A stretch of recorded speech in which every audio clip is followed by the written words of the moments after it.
एक बच्ची ने मुझे बताया, पहला दिन था, मैं ससुराल गई, मैं अपने कमरे में पहुंचा दी गई रात को, और उसके बाद मेरा देवर आके वहां पे बैठ गया। जिस बिस्तर पे मैं बैठी थी वहीं मेरा देवर बैठा हुआ है।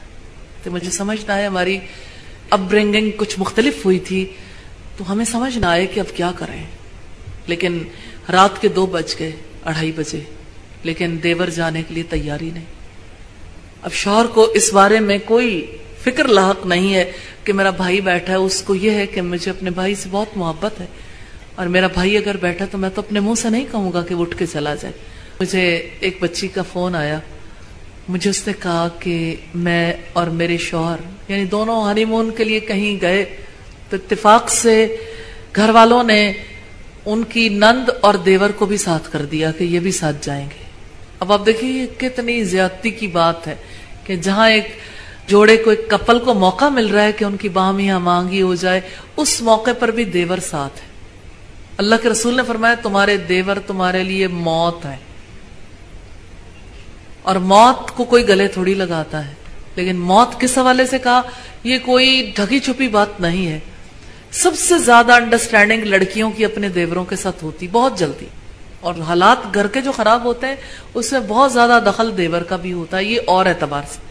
और फिर बाकी भी मामलात हैं। तो मुझे उसने बहुत दुख और तकलीफ से फोन किया और कहने लगी कि मेरे दिल को कहीं करार नहीं आता कि ये सारे बहन भाई आपस में मिल जाते हैं, यानी कहीं और किसी जगह पे गए, वहां पे कुछ और फैमिली भी शामिल हो गई। ये एक ऐसी जुबान बोलते हैं जो मुझे समझ नहीं आती, और मैं तन तना हूं, पहाड़ों के बीच में हूं, मुझे समझ नहीं आती कि मैं क्या करूं, कि मेरे लिए बर्दाश्त करना बेहद डिफिकल्ट हो गया। और वो बच्ची ऐसी नहीं कि जो सब्र करने वाली ना हो या लोगों पे खामखा में गुस्सा करने वाली हो, लेकिन हालात इसी तरह से पैदा कर दिए जाते हैं। इसी वजह से लड़कियां फिर अलहदगी चाहती हैं, चलो अलहदा हो जाए। इस्लाम में वैसे भी इस किस्म का जो ज्वाइंट फैमिली सिस्टम हमारे यहाँ है, इसकी कोई गुंजाइश नहीं है। माजरत के साथ, हो सकता है आप लोगों में से बहुत को बुरा लगे, मैं तो हक कहने से रुकना नहीं चाहती।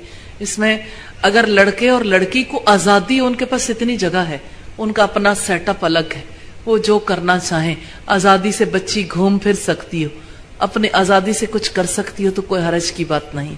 लेकिन अगर बच्ची अपने बेडरूम में भी मोहताज है इस बात की कि अब शौहर की तरफ देखती, कभी ससुराल वालों की तरफ देखती कि उसकी जगह कहाँ है,